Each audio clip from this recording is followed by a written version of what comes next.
Welcome to CG शिक्षा। मैं D निशा sir.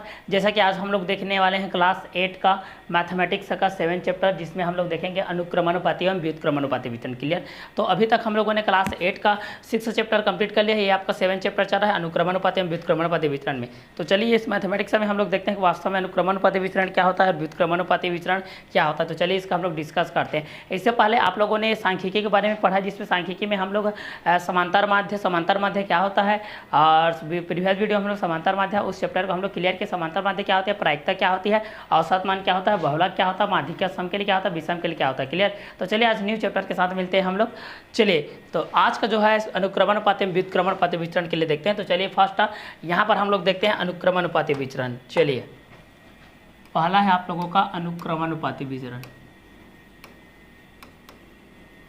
अनुक्रमानुपाती विचरण। चलिए तो पहला हमारा है अनुक्रमानुपाती विचरण। चलिए अनुक्रमानुपाती विचरण किस चीज़ को कहते हैं, इस चीज़ को हम लोग जानते हैं। देखिए अनुक्रमानुपाती वितरण, दो राशि होते हैं, एक राशि के मान बढ़ने पर दूसरा का मान बढ़ता है और एक राशि का मान घटने पर दूसरे का भी मान घटता है। तो इस तरीके के विचरण को बोलते हैं अनुक्रमानुपाती विचरण। जैसे कि दो राशियाँ होती है, दो राशियों में से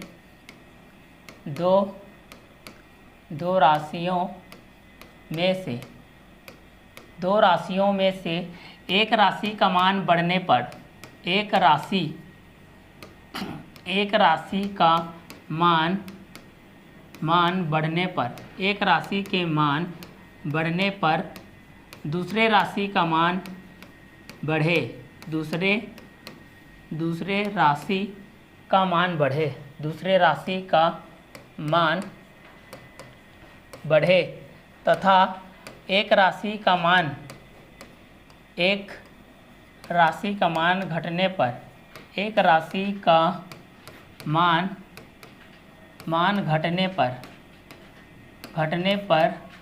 दूसरे राशि का मान घटे, दूसरे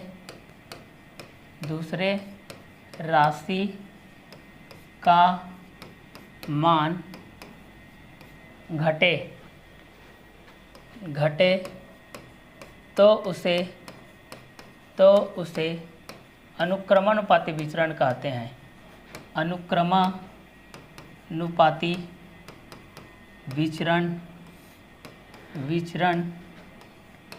विचरण कहते हैं। तो चलिए दो राशियों में से एक राशि का मान घटने पर, दो राशियों में से एक राशि का मान बढ़ने पर दूसरे राशि का मान बढ़े तथा एक राशि का मान घटने पर दूसरे राशि का मान घटे तो उसे अनुक्रमानुपाती विचरण कहते हैं। जैसे यहाँ पर होता है x y equal to k, ठीक है। x1 y1 इक्वल टू होता है आपका x2 y2, ये होता है x1 y1 equal to x2 y2। Clear. तो पहला राशि है आपका x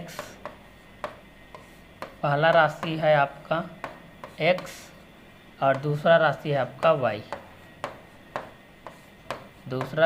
आपका y, x के बेस पे आता है आपका x1 y1 और यहाँ पर आता है x2 y2। क्लियर। तो इस तरीके से जब आप लोग निकालोगे तो यहाँ पर x रहेगा और यहाँ पर आपका y रहेगा।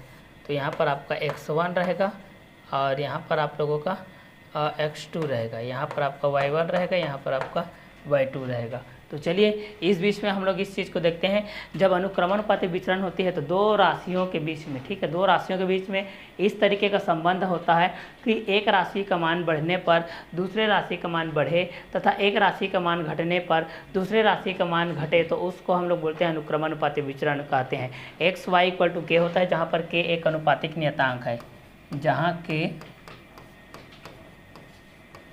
जहाँ पर के आपका अनुपातिक नियतांक है,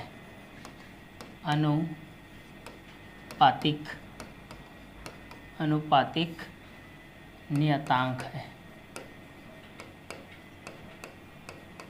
अनुपातिक नियतांक है। क्लियर।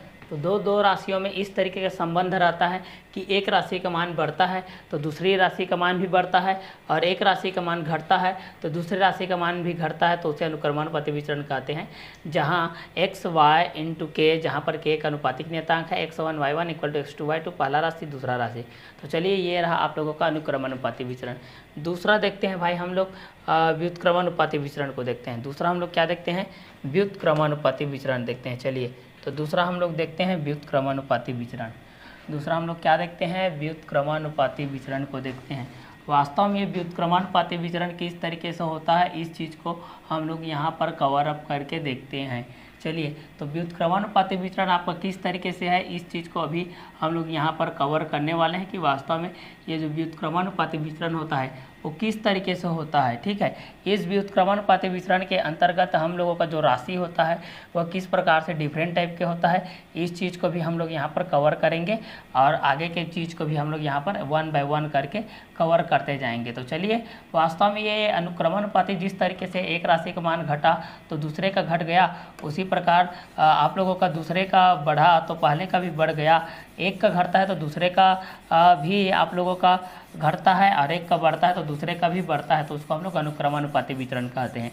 लेकिन जब एक राशि का मान बढ़ेगा और दूसरे का घटेगा तथा दूसरे का बढ़ेगा और पहले का घटेगा, तो उसको हम लोग क्या किस विचरण में रखेंगे, तो उसको हम लोग रखते हैं व्युत्क्रमानुपाती विचरण में। उसको हम लोग किस में रखते हैं, व्युत्क्रमानुपाती विचरण में रखते हैं। किस में रखते हैं उसको भाई, व्युत्क्रमानुपाती विचरण में रखते हैं। चलिए तो एक राशि का मान बढ़ने पर आप लोगों का एक राशि का मान बढ़ने पर दूसरे राशि का मान घटता है, तो उसको हम लोग यहाँ पर कवर करके देखते हैं।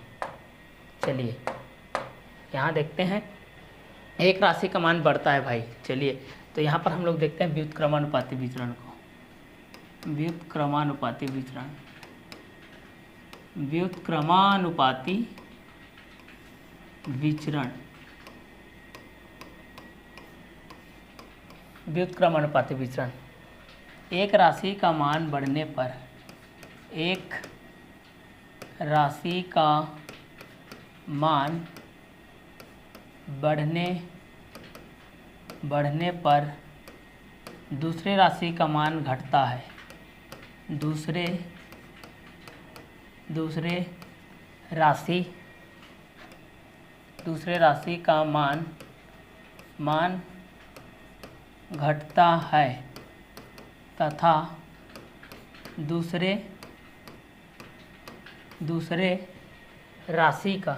तथा दूसरे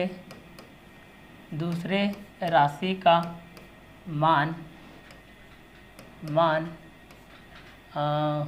घटने पर, दूसरे राशि का मान घटने पर, एक राशि का मान बढ़ने पर दूसरे राशि का मान घटता है तथा दूसरे राशि का मान घटने पर पहले राशि का मान बढ़ता है।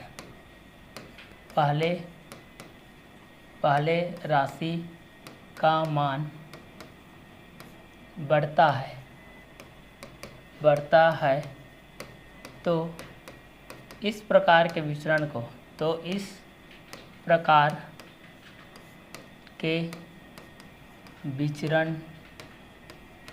विचरण को व्युत्क्रमानुपाती विचरण कहते हैं।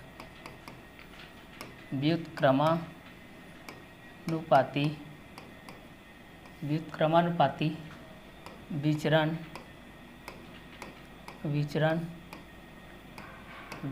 कहते हैं। चलिए तो किसी एक राशि का मान बढ़ने पर, ना देखिए, किसी एक राशि का मान बढ़ने पर दूसरे राशि का मान घटता है तथा दूसरे राशि का मान बढ़ता है, तो उसको हम लोग क्या बोलते हैं, व्युत्क्रमानुपाती विचरण बोलते हैं। क्लियर, उसको हम लोग क्या बोलते हैं, व्युत्क्रमानुपाती विचरण बोलते हैं। क्लियर, उस चीज़ को हम लोग क्या बोलेंगे, व्युत्क्रमानुपाती विचरण। उसको हम लोग क्या बोलेंगे, व्युत्क्रमानुपाती विचरण।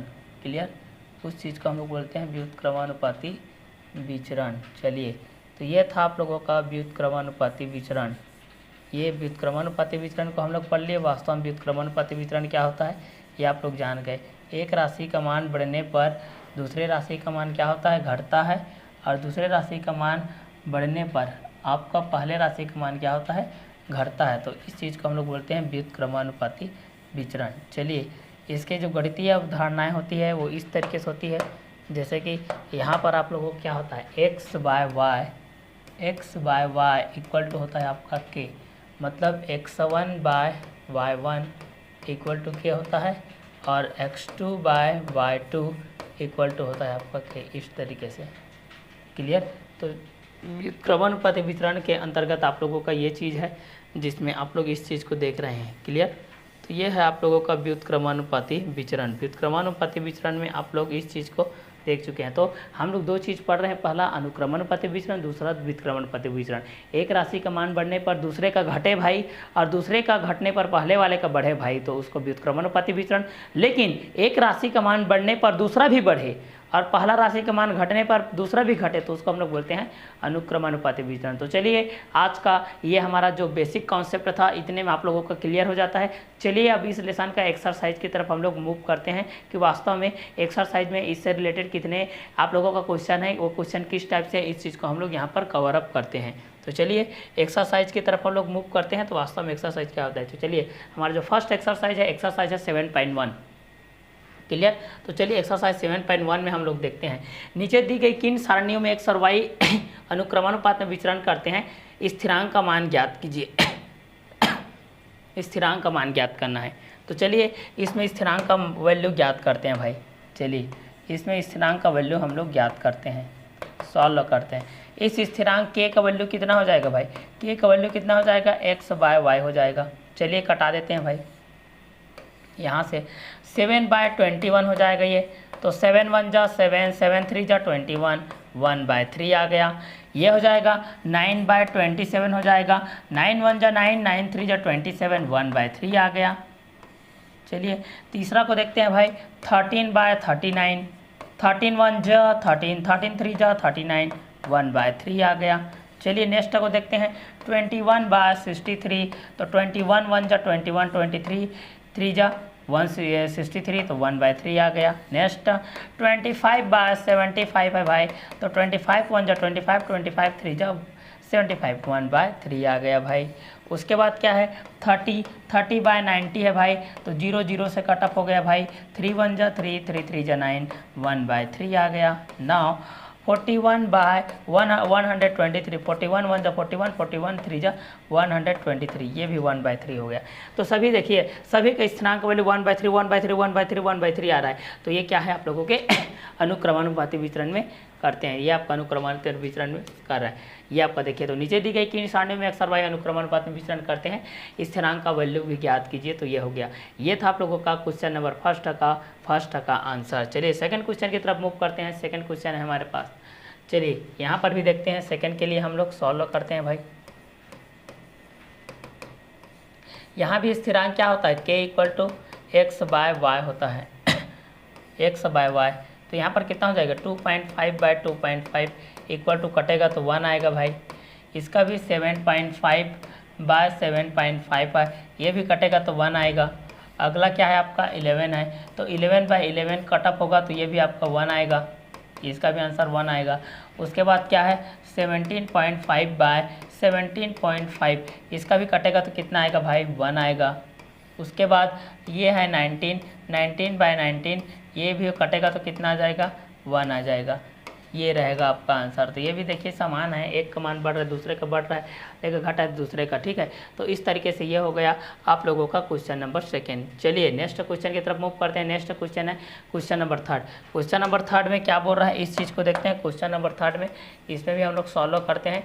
तो यहाँ पर भी कितना हो जाएगा आपका एक्स बाय वाई, ये हो जाएगा 5/25। तो ये कितना हो जाएगा 5 1 जा 5, 5 5 जा 25, 1/5 आ गया। उसके बाद हो जाएगा 6/24, 6 1 जा 6, 6 4 जा आपको कितना हो जाएगा 124, 1/4, एक का बढ़ रहा है दूसरा घट रहा है देखिए। फिर 7/135, 7 1 जा 7, 7 5 जा 7 5 जा 35, तो यह हो जाएगा 8/40, ये कितना हो जाएगा 8 1 जा 8, 8 4 तो 1/5 हो जाएगा। उसके पश्चात ये कितना हो जाएगा 9/50, जो कि कटअप नहीं हो जाएगा, कटअप नहीं होगा, ठीक है। उसके बाद क्या है 11/66, 11 1 जा 11, 6 जा 1/6, ये आपका नहीं है, अनुक्रमानुपाती वितरण नहीं है आपका, क्योंकि सभी डिफरेंट टाइप से आ रहे हैं। क्लियर। चलिए आगे क्वेश्चन को देखते हैं। आगे है fourth number X by Y. तो फोर्थ नंबर के लिए हम लोग इस चीज़ को सॉल्व करते हैं। फोर्थ नंबर के लिए क्या हो जाएगा, एक्स बाय वाई, तो ये हो जाएगा 1/2, ये हो जाएगा 2/1, ये हो जाएगा ऊपर चला जाएगा 3, बाय में हो जाएगा 2 × 3/1, 3 3 जा 9, 9/2 हो जाएगा, ये हो जाएगा 8/1 हो जाएगा, ये हो जाएगा 5/2/5 = 25/2 हो जाएगा। ये भी आपका नहीं होगा। क्लियर। तो ये आपका था क्वेश्चन नंबर 4 तक के आंसर के बेस पे। चलिए, तो जैसा कि हम लोग क्वेश्चन नंबर 1 को फर्स्ट को हम लोग कवर कर चुके हैं, सेकेंड नंबर क्वेश्चन को हम लोग कवर करते हैं। चलिए, तो क्वेश्चन नंबर 2 को हम लोग देखते हैं। ये भी अनुक्रमानुपाती वितरण में है। तो अनुक्रमानुपाती वितरण में रहेगा तो क्या होगा भाई, अनुक्रमानुपाती वितरण में रहेगा तो इस चीज़ को हम लोग सॉल्व करते हैं। तो यहाँ पर दिया गया है आप लोगों का इस तरीके से, देखिए यहाँ पर 1 है तो यहाँ पर 50 है, यहाँ पर 2 है तो यहाँ पर मान लेते हैं x है। तो यहाँ पर हो जाएगा x1 का वैल्यू 1 हो जाएगा और x2 का वैल्यू 2 हो जाएगा। y1 का वैल्यू हो जाएगा आपका 50 और y2 का वैल्यू हो जाएगा x। फार्मूला होता है चूँकि x1/y1 = होता है x2/y2। तो आगे क्या हो जाएगा, 1 बाय कितना हो जाएगा 50 = x2 2/x। तो x का वैल्यू कितना हो जाएगा, 52 जा 100, x का वैल्यू 2 हो गया। तो यहाँ पर 100 आ जाएगा, यहाँ पर 100 आ जाएगा। ये आपका फर्स्ट का हो गया। सेकंड का देखते हैं, सेकंड का देखते हैं। अब इसका निकालते हैं भाई, सेकंड का निकालेंगे इस तरीके से, 2 है, ये 100 है, ये x है, ये 150 है। तो x1 का वैल्यू 2 और x2 का वैल्यू x, y1 का वैल्यू 100 और y2 का वैल्यू हो जाएगा 150। तो यहाँ पर कितना हो जाएगा, हाँ, x1/y1 = x2/y2। तो x1 का वैल्यू 2 हो जाएगा और y1 का वैल्यू 100 हो जाएगा, x2 का वैल्यू x हो जाएगा, y2 का वैल्यू 150 हो जाएगा। तो यहाँ पर कितना हो जाएगा, 100x = हो जाएगा 300। तो x का वैल्यू कितना हो जाएगा, 300/100 = हो जाएगा 3। तो यहाँ पर आ जाएगा 3। चलिए, इसका तो वैल्यू आ गया। अब इसका निकालते हैं थर्ड का। यह है 4, यह है 200, यह है 5, यह है x। इसका निकालेंगे तो कितना हो जाएगा, x1 4, x2 5, y1 200, y2 x, x1/y1 = x2/y2। चलिए करते हैं x1 का वैल्यू कितना हो जाएगा, तो x1 का वैल्यू हो जाएगा 4, तो 4/200, x2 का वैल्यू 5, y2 का वैल्यू x, ये हो जाएगा 4x = 205। तो x का वैल्यू कितना हो जाएगा, 205/4, 4 1 जा 4 5 जा 4 0 जा 5 5 जा 25, x का वैल्यू हो जाएगा 250। ये रहेगा आपका आंसर। चलिए लास्ट नंबर को बनाते हैं, चौथे नंबर को बनाते हैं। चौथा नंबर हो जाएगा 5 और 250 और x हो जाएगा और 300। ये हो जाएगा x1 का वैल्यू 5 और x2 का वैल्यू x, y1 का वैल्यू 250 और y2 का वैल्यू हो जाएगा आपका 300। तो x1/y1 = x2/y2। x1 का वैल्यू 5/y1 का वैल्यू 250, x2 का वैल्यू x/y2 का वैल्यू 300।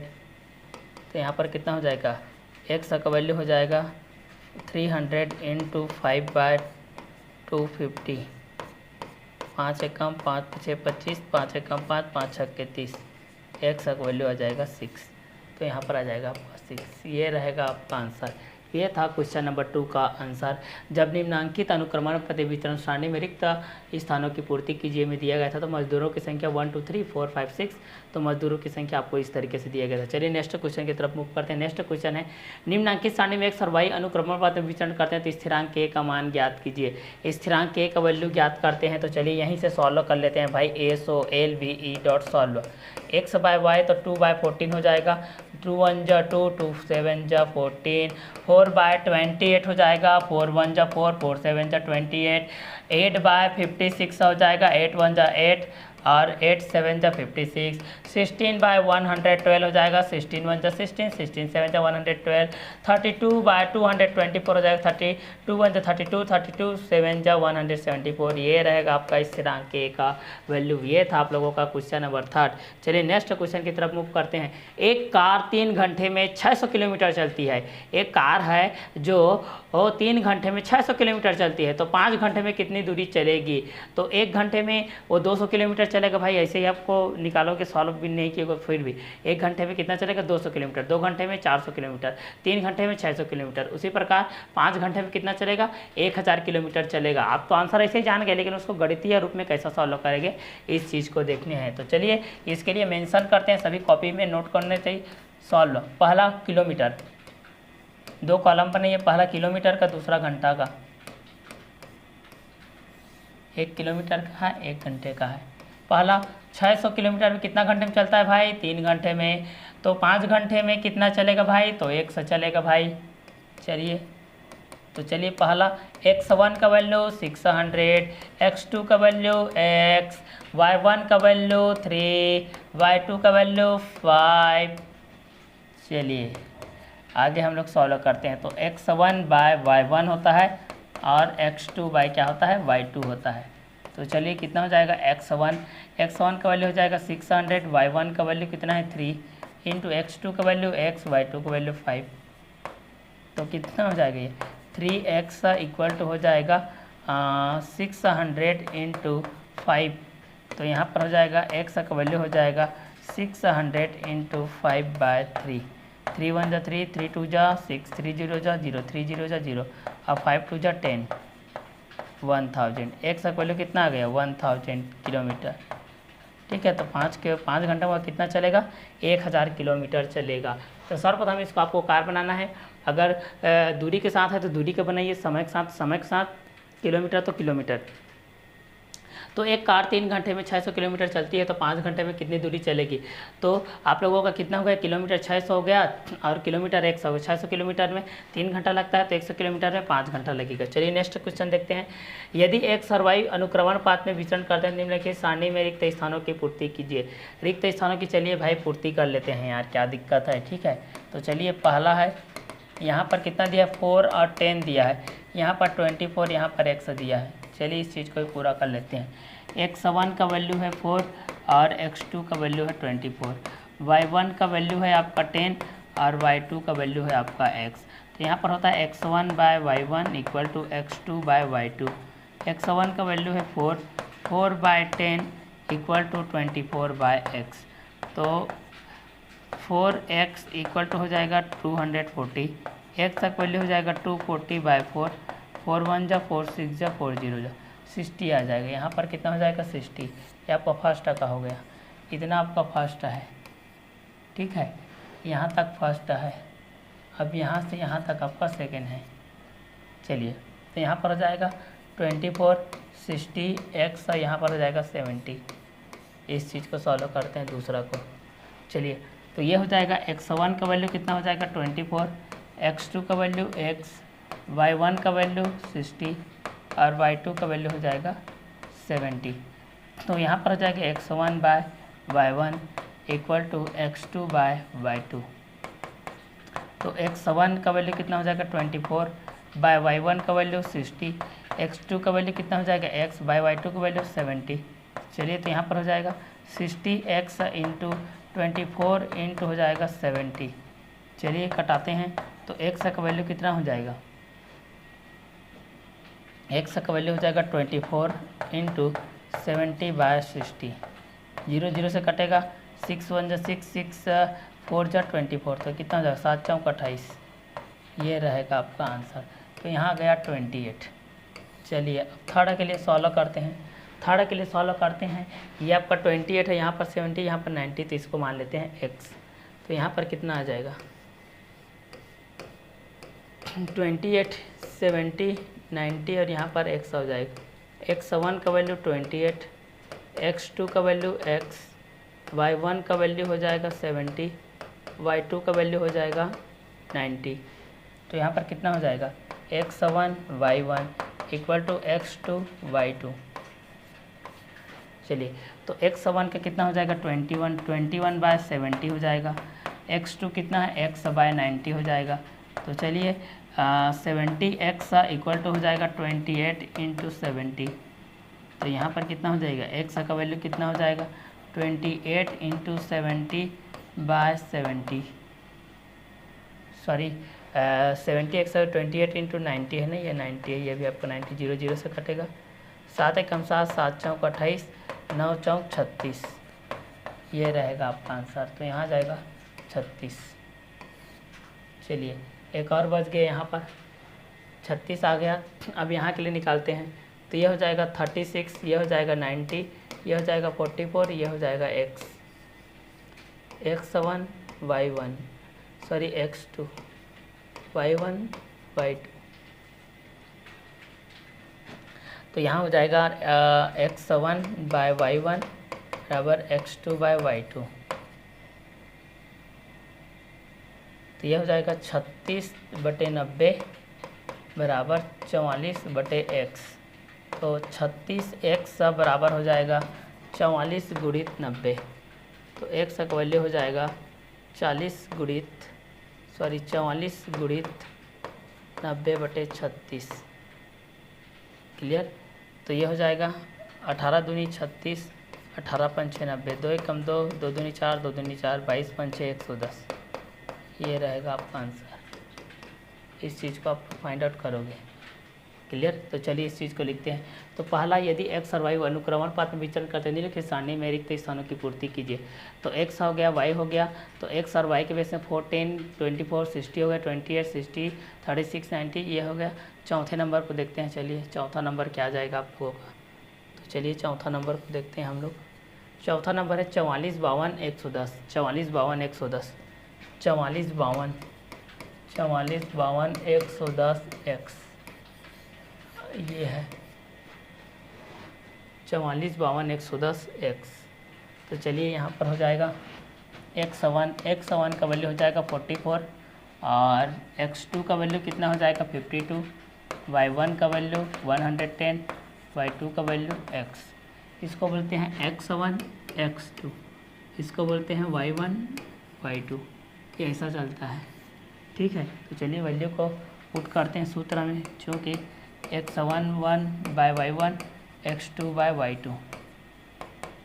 x1 का वैल्यू कितना हो जाएगा 44 बाय y1 का वैल्यू कितना हो जाएगा 110, x2 का वैल्यू कितना हो जाएगा 52 और y2 का वैल्यू हो जाएगा x। तो यह हो जाएगा 44 into X equal to 52 into 110। तो यहाँ पर हो जाएगा x का वैल्यू हो जाएगा 52 इंटू 110 बाय 44। कितना हो जाएगा ये 2 दूनी 4, 2 दूनी 4, 2 पंचे 10, 1 2 पंचे 10, 11 दूनी 22, 11 पंचे 55, 2 एकम 2, 2 दूनी 4, 2 छक्के 12, x का वैल्यू कितना हो जाएगा 5 छक्के 30, 5 दूनी 10, 10 3 33, सॉरी तो 6 5 छक्के 30 का 0 3, 5 दूनी 10 3 13, 130। ये रहेगा आपका आंसर। तो यहाँ पर पुट कर लीजिए। एक यहाँ पर हो जाएगा 130। ये था आप लोगों का क्वेश्चन नंबर 5। ये था आप लोगों का क्वेश्चन नंबर 5 का आंसर। चलिए नेक्स्ट है हमारे पास अगला, निम्नलिखित अनुक्रमण पाते विचरण सारणी में रिक्त स्थानों की पूर्ति कीजिए तय की गई दूरी। तो इसको भी मानते हैं भाई। चलिए पहला है 3 है, x है, 4 है, 48 है, इतना है मान लेते हैं। इसको एक समान लेते हैं भाई। तो कितना हो जाएगा x1 3, x2 4, y1 x, y2 48। तो ये होता है x1 bye y1 x2 bye y2। तो यहाँ पर हो जाएगा 3 by x equal to 4 by 48। तो 4x इक्वल टू हो जाएगा 48 इंटू 3। तो x का वैल्यू हो जाएगा 48 इंटू 3 बाय 4, 4 1 जा 4 2 जा 12 3 36 आंसर। ये हो जाएगा 36। इसका मान लेते हैं x। तो 4 हो जाएगा, 48 हो जाएगा, ये हो जाएगा x, ये हो जाएगा आपका 84 हो जाएगा। ये आपका x1 4, x2 x, y1 48, y2 8, 84। चलिए अब यहाँ पर हो जाएगा x1 y1 और x2 y2 कितना हो जाएगा 4/48 बराबर 100/84 बराबर ये हो जाएगा 48x equal to 4 into 84। X का वैल्यू हो जाएगा 4 इंटू 84/48। 4 एकम 4, 4 एकम 4, 4 दूनी 8, 12 एकम 12, 12 पंचे 60, 12 छः 72, 12 सत्ते 84। एक्स तक माना जाएगा 7। ये रहेगा आपका आंसर। चलिए ये था क्वेश्चन नंबर 6। क्लियर। तो चलिए बाकी क्वेश्चन को हम लोग नेक्स्ट वीडियो लेक्चर में करते हैं।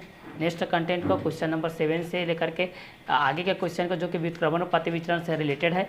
ये था अनुक्रमानुपाती विचरण से रिलेटेड। इसके बाद वाला जो क्वेश्चन है व्युत्क्रमानुपाती विचरण से रिलेटेड है। तो आज का क्लास को हम यही करते हैं। नेक्स्ट वीडियो लेक्चर में मिलते हैं। तब तक के लिए अलविदा। Okay bye, have a nice day.